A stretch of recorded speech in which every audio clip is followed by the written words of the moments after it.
چې غوسه دې درشي او ګډې وډې شروع کړي. یو نیم بیا نه مشر ته ګوري، نه کشر ته ګوري، نه عالم ته ګوري، نه جاهل ته ګوري، نه جومات ته ګوري، نه بازار ته ګوري، نه سپینګیري ته ګوري، نه زنانه ته ګوري. دا بربادي بویو، دا کنځلې به کوي، دا خولې نه به پشم روان. دې سره سړي عزت هم کم شي. اکثر وایي که نه دا بعض پکې وایي یو بل مړه پرېږدئ دی چې غوسه شي دی ګډې وډې وایي لږ سبا به برابر شي. یعنې دا د عزت دی چې دی مشهور شوی په دې دی چې دی ګډې وډې وایي. نو هوښیار انسان، مؤمن، پهلوان هغه دی چې خپله غوسه په کنټرول کې ساتي. او چې کله ته د غوسې په کنټرول کې شوې که نه نو ډېرې فیصلې، ډېرې خبرې، ډېر کارونه هغه به ستا ګډوډي. او زموږ خواله خو دا مسلې ډېرې راځي، خلک یې بیانوي، چا یو څه کړي، چا بل څه. لویه وجه د هغې غوسه وي. او د رسول صلی الله علیه وسلم خواله چې هغه صحابي راغی وی یا رسول الله اوصني، ما ته وصیت وکړه. رسول صلی الله علیه وسلم لا تغضب، غوسه مه کوه. هغه ته بیا یې وصیت وکوي، غوسه مه کوه. هغه ته به درېیم پېر وصیت وکړي، غوسه مه کوه. علما وی ولې رسول صلی الله علیه وسلم دته درې پیرې دا وی؟ ځکه چې غوسه د هرې جاخې او مسلې جړله ده. نو چې کله ته غوسه نه کوې، غوسه دې کنټرول کړه، نو ته دې ډېرو جاخونه الله رب العزت وساتلي. وایي چې دوو کسانو د رسول صلی الله علیه وسلم په خوا کې د یو بل سره جګړه وکړه، استبه یو بل ته بدې ردې ووې او یې موږ ناست وو. دا اوس رسول صلی الله علیه وسلم هم ناست دی. دا غوسه ګوره دومره خطرناک شی دی چې د دوی دې طرف ته هم سوچ لاړ چې څوک ناست دی، رسول الله وسلم ناست دی. دومره خطرناک شی دی دا غوسه. انسان بېخوده شي چې بیا څه وکړو. نو دواړو یو بل ته بدې ردې ووایي. واحدهما یسب صاحبه مغضبا قد احمر وجهه.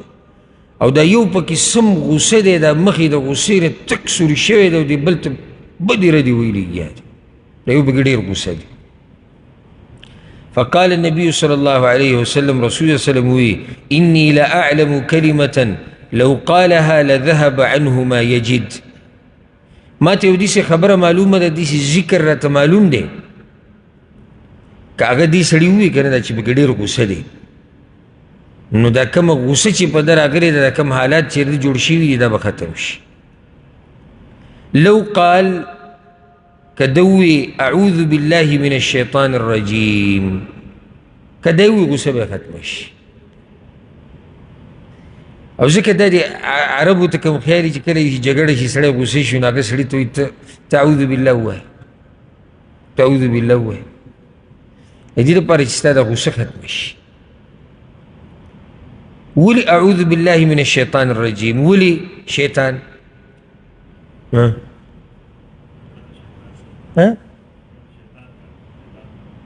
لږ واضح ووایه. لکه داسې مونږ ووایو، ستا خبره صحیح، که داسې ووایو د جنګ جګړو د کنځلو د بدو ردو جړله هغه شیطان دی. شیطان ته راګرموي.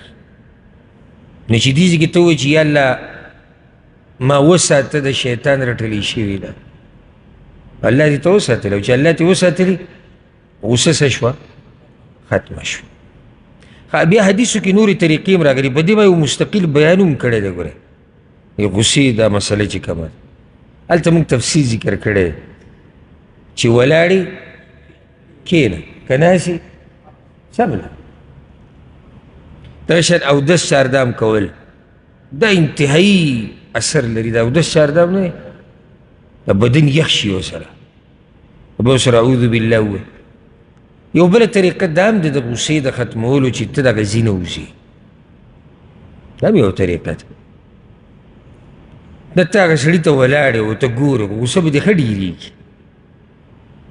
لکه اوس کور کې زنانه کار وران وکړو، ته ولاړې ګوره بس بهر ته وځه، هغه به بیا تا سره راولګي، هم غوسه شو، بیا موږ پسې ګرځي را ګرځي، بس په ځان پوه شوی نه یم، ما ورته وایي ته طلاق یې طلاق یې طلاق. بس پکې راشي بیا دومره احتیاط شروع کړي چې هغه ټکی هم ماته نه وایي. یاره بس غوسه شوم چې ښځې ته مې هغه ټکي ووایي. کوم ټکي؟ ټکي خو ډېر هغه نه دي. نو دومره احتیاط ته شروع کړو، اوس چې هغه ټکي ما ته نشي ویلی هلته لګیا وي او په 100 کاڼو طلاق یې او 10 پیرې طلاق یې او 3 پیرې طلاق یې اوس یې هغه ټکي هم نشي ویلی دومره دې ځان داسې احتیاط والا کو چې زه خو احتیاط کوم چې داسې نه دا ښځه دې ښځې دا کور او زما دا کور راشي وزه بهر ته ښځې له پکار چې د خاوند د مخې ناخوا شي پته ورته ولګي چې زما دا خاوند غوسه دی بې جګه خوا شي بچي له پکار دی چې پلار د مخې ناخوا شي یو نیمې داسې چې هغه بیا بد به دا سترګې به یې کولو کړي او پلار ته به ګوري او مور ته به ګوري داسې غوسه ښه ډېره شي د محترم بچي د باادبه بچي دا طریقه ده که هغه پلار خبرې ته کوږ ږدي هغه کته ګوري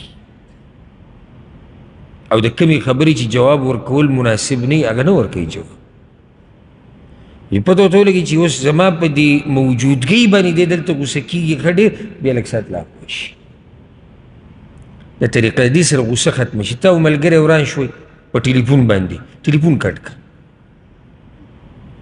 ځکه څو پورې ته د سره په موبایل لګې ته نورې ګډې وډې وي او هغه به هم ګډې وډې وي نتیجه به ښه نه راوځي نو دا مې یو طریقه ده د غوسې د ختمولو او بعض پکې را دا هم ذکر کوي وایي د غوسې د ختمولو یو طریقه دا هم ده چې ته د زورور سړي خوا کې کښېنې کله سړی د کمزورو ته ډېر تکړه تکړه کېږي او چې کله د کمزورو ته ځان خو وکړه نه جره ته زه د زړه خبره وکړه چې کله د کمزورو ته سینه ټپوله را ټپوله که نه نو ته بیا ډېر کمزوری انسان یې ډېر کمزوری دله بیا یعنې که یو سړی د ډاکټر خوا له ورشي ووایي چې زما بلډ پریشر های کېږي او ډاکټر صاحب ته تپوس وکړي چې کله های کېږي لکه ده دا وایي چې د ښځې سره چې خبرې کوم های کېږي د بچو سره یتیم سره فقیر سره کمزوري سره نو دله بیا علاج د بلډ پریشر نه دی پکار دله علاج د خپل کردار او د خوی او د اخلاقو پکار دی دې سره به د بلډ پریشر څه شي او برابر شي نو تاسو ته هم وایم که بلډ پریشر هم د کمزورو په مخ کې های کېږي نو بیا د بلډ پریشر علاج مه کوه بیا خپل علاج وکړه که یو شان های کېږي نو بیا د بلډ پریشر مسله شتي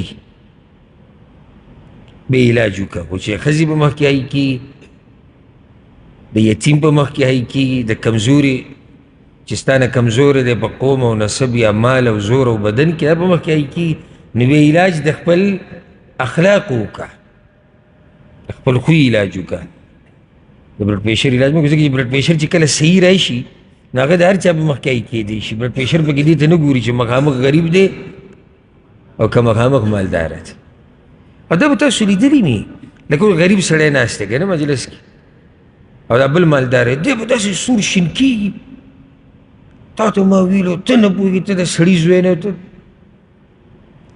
دقه ټیم کې دغه غریب ته لرې که د ده په شان مالدار یا ده نه مالداره راوله یاره که د ده نه د سړي زوی جوړ نه شو زما نوم به بدل کړي د ده د بلډ پریشر به داسې برابرې شي که نه ولې اخر څه چل دی چل دا دی چې د دې سړي اخلاق برابر راځي د درنو خلکو خوی نه دی بلکې زه خو دا وایم چې لکه سړي له غوسه ورځي چې زورور به مخکې ورځي دا بیا هم څه خبره کمزوری خو کمزوری دی که ته له غوسه درځي ډېر یې کنټرولوه چې یاره دا سړی زما نه کمزور دی ورسېدی پې که نه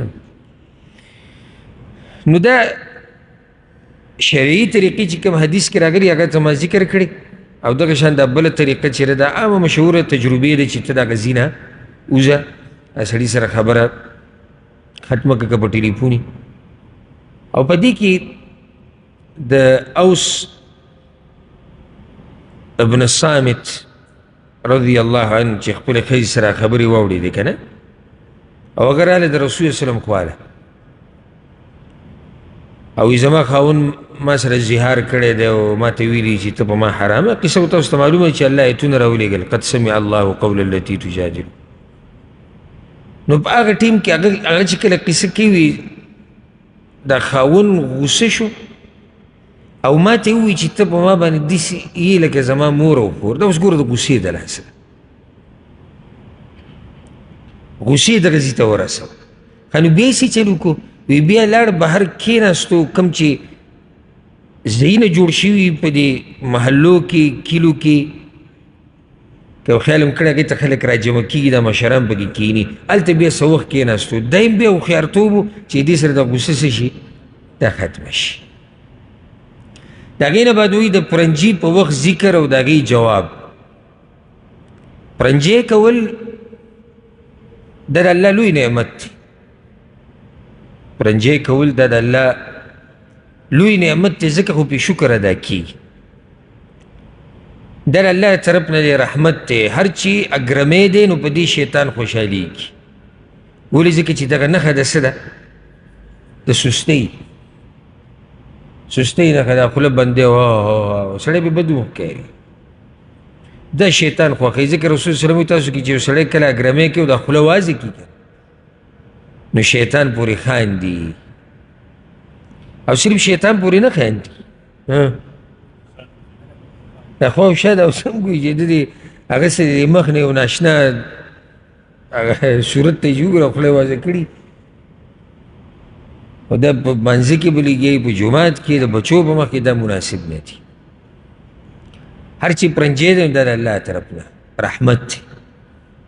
دې سره د بدن آزاد شي دماغ آزاد شي. او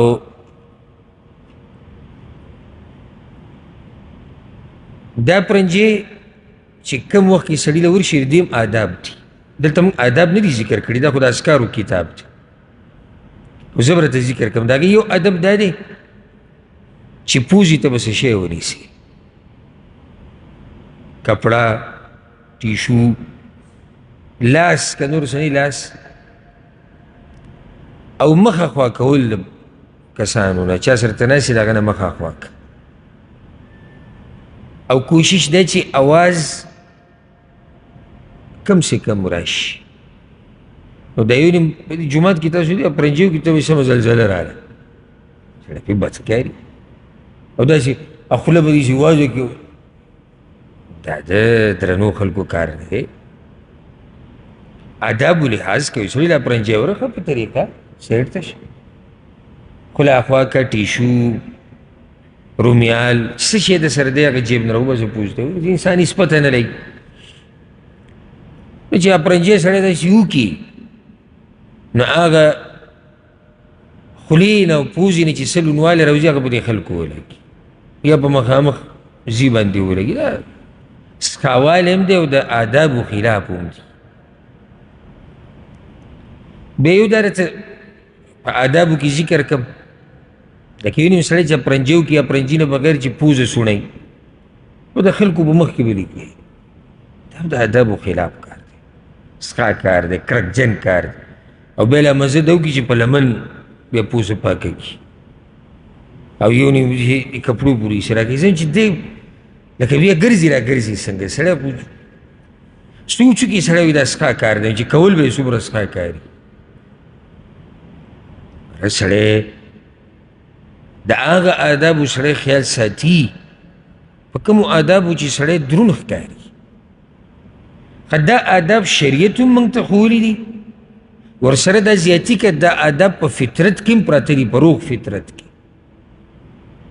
روغ فطرت شرط دا دی چې روغ فطرت دا په هغې کې هم دننه پراته دي. پوزه سړی سوڼوي په کپړه کې په ټیشو کې که په لارم غاړې ته خلکو په مخ کې نه د خلکو په لارو کې نه بیا چې لاس صفا کوي د هغې خپله طریقې ښه دغه شان هسې لاړې ټوکل په لاره کې دا هم ګوره د آدابو خلاف دي یادې کوي. دا بس کارونه زموږ په معاشرو کې ډېرې دي لاړې ټوکل دغه شان به روان تو ولې لکه ولې خلکو په مخ کې لاړې ټوکي خو خلکو لار ده او دغه کسان چې را روان دي او دا چې روان دي ته د دوی لحاظ نه کوې. که ضرورت راغی اول خلک لاړې شی چې داسې کوي نو هغه ټیشو کې کپړه کې کوي. رسول صلی الله علیه وسلم چې هغه طریقه خو وه تاسو کې یو سړی لاړې توکي نو کپړه کې دې توکي بیا دې پرې رابنده کړي داسې نه سبا خو اسانتیا د ټیشوان نه وځي که بیا هم څه د سره نه وي غاړې ته د خلکو نه پناه د خلکو په مخ کې لاړې مه توکه د خلکو په لارو کې د خلکو په خپو کې دا د آدابو د آدابو خلاف دي ښه پرنجې چې وکړي نو یو ادب دا دی موږ ذکر کړو چې ته به پوزې ته څه شی ونیسي مخ به د خلکو نه واړې او اواز چې کم شي کم وي اواز خو بلکل بندېدی خو نه شي خو کم شي کم وي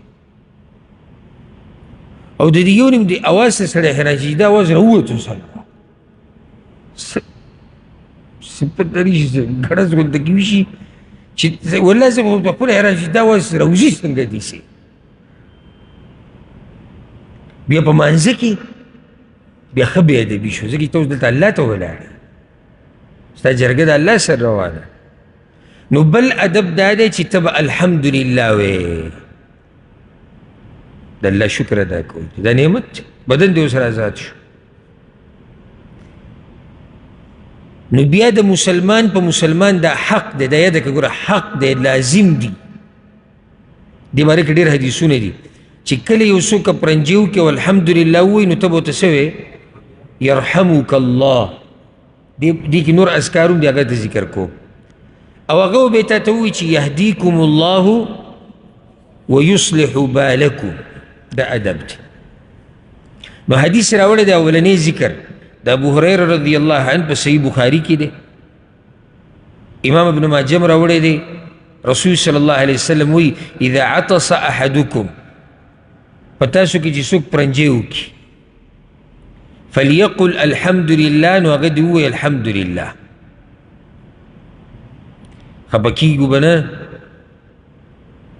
د دې قسمه ذکر نه موږ پښتانه ډېر لري یو او اوس که عام شوی دی څه نه څه نو دې کې د مسافرۍ یو غټ لاس دی الله توفیق نه بات حقیقت به وایو دا موږ د خلیج ملکونو ته رالو که نه او دلته د عربو خو د عادت دی نو دا ډېر څه موږ د دوی نه زده کړو که نه غلطه مې وویل دا الحمدلله ویل دا چې څه شی ویني مزیدار ماشاءالله تبارک الله ویل دا ډېر څه موږ دلته زده کړو په دې کې موږ کمزور یو نو اپرنجی چې کله وکړي ته الحمدلله ووایه رسول الله وسلم اذا عطس احدکم فلیقل الحمدلله الله شکر ادا کړه وليقل له اخوه او صاحبه خوا کې ناس ملګری به ورته ووایي چا چې واورېده یرحمک الله الله دې په تا رحم وکړي دی حق دی په تا ښه چې کله الحمدلله ووایي او تا واورېده نو په تا لازم دي چې ته ورته څه ووایې یرحمک الله او چې یو ورته ووایي دا کافي ده لکه ډېر خلک ناست دی یو ورته ووایي یرحمک الله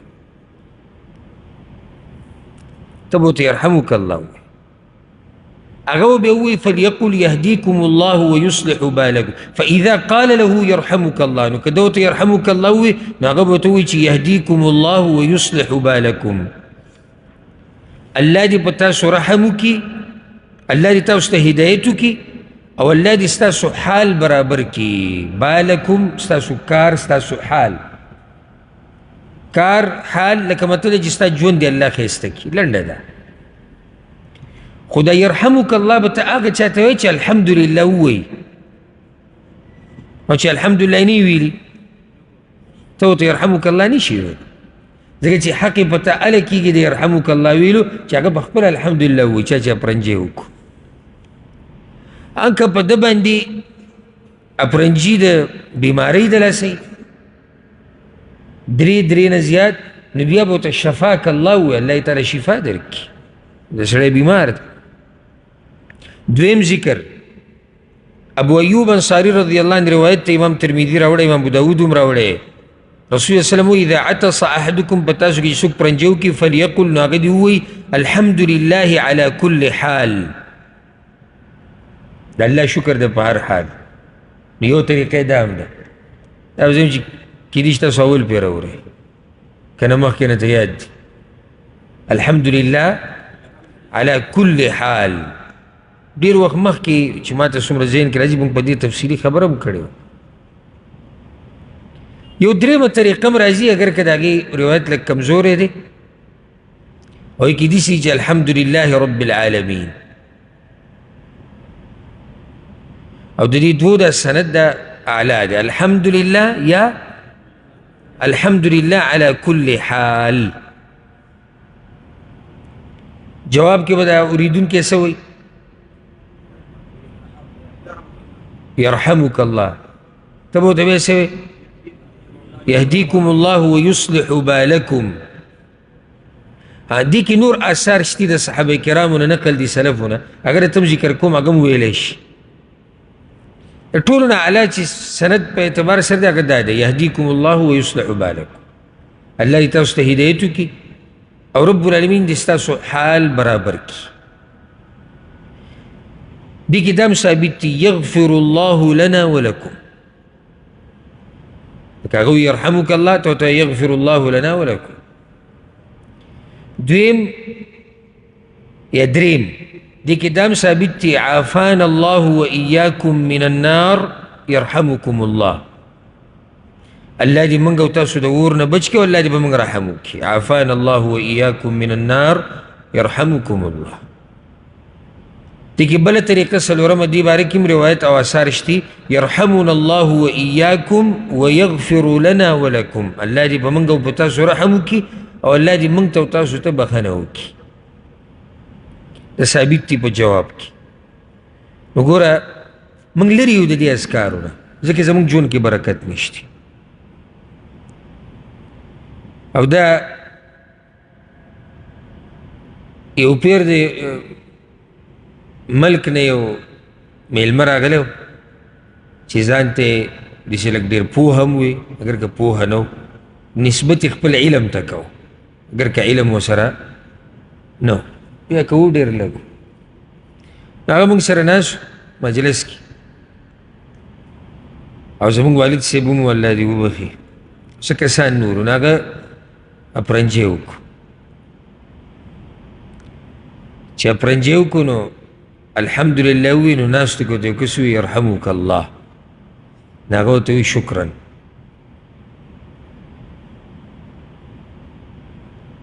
ما چې اوس ده نه تپوس وکړو چې دا ذکر پکې به کوم ذکر راغلی دی؟ دا د خپل طرف نه لکه څه وله ورته نو شکرا ده. زمونږ دا حال دی که د دې قسمه اذکارو نه موږ لرې یو، ځکه هم ژوند کې برکت نشته. ځکه زموږ په بچو کې په کور کې د برکت ډېر کمی دی.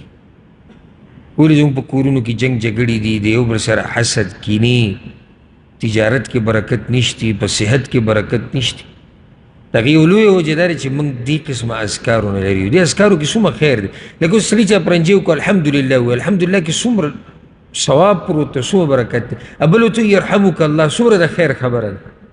هغه ورته یهدیکم الله، الله یې تاسو ته هدایت وکړي، الله یې ستاسو حال برابر کړي. ښه چې الله دا دعاګانې قبولې کړي،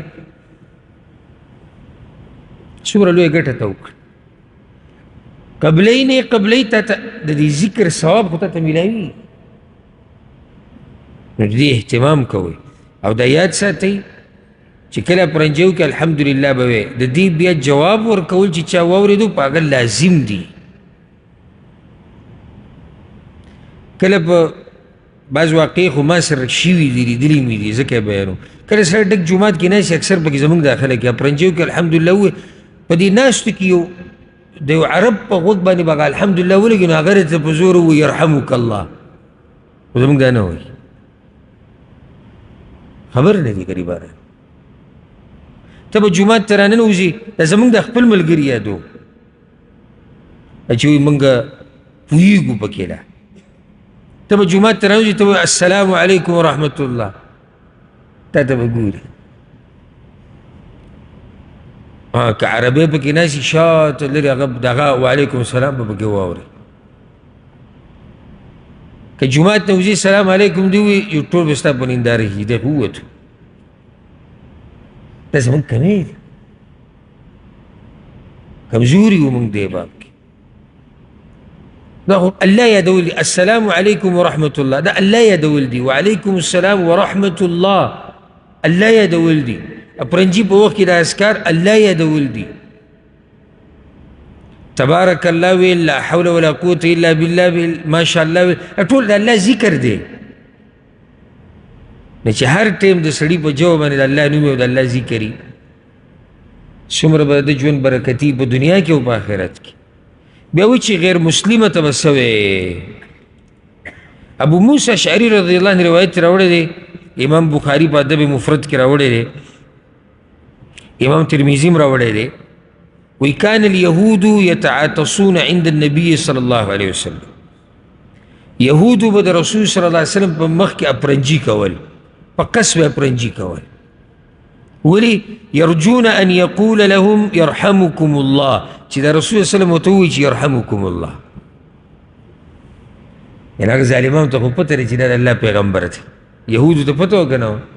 پته وه چې دا د الله پیغمبر دی. نو ته خو پته چې پیغمبر دی، د پیغمبر خو دعا قبلیږي، نو دوی به پرنجی وکړو، الحمدلله به یې هم ووایي چې د پیغمبر موږ ته ووایي چې یرحمکم الله. نو رسول صلی الله علیه وسلم به ورته وایي یهدیکم الله ویصلح بالکم، یرحمکم الله به ورته نه، الله دې تاسو ته هدایت وکړي او ستاسو حال او ژوند دې الله روغ کړي. یعنی غیر مسلمه چې پرنجي وکړي الحمدلله ووایي، ته به ورته یرحمک الله نه وایي چې هغه به تا ته وایي چې یهدیکم الله. نه نه، یهدیکم الله خو هغه ته ضرورت دی، په هدایت نه دی.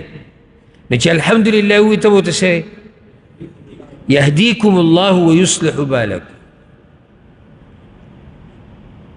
چې الله یې تاسو ته هدایت وکړي او ستاسو حال دې الله برابر کړي. حال برابرېده دغې ته وایي که نه، چې سړی اسلام وپېژني، د الله دین ته راواوړي. نو دې کې د هغو دپاره دعا شو. دې نه دا فایده هم راووته چې غیر مسلمه ته د هدایت دعا کولی شي. دا بس ځان داسې به دینداره کړي چې د دین د حدودو نه به هم واوړي. مړه خواشه د کافر دپاره دعاګانې غواړي. ولې کافر دپاره دعاګانې نه غواړي چې الله دې ورته هدایت وکړي؟ او زمونږ چې د کافر سره نالګي ده، نو دا خو زمونږ د ده سره ذاتي مسله خو نه ده. مسله دغه ده چې د ده سره زمونږ د ورانه په الله ده، او که الله یې ومنو زمونږ مسله ختمه شو. بله دا چې مونږ خو دا خوښوو چې د اسلام ته ډېر خلک راواوړي،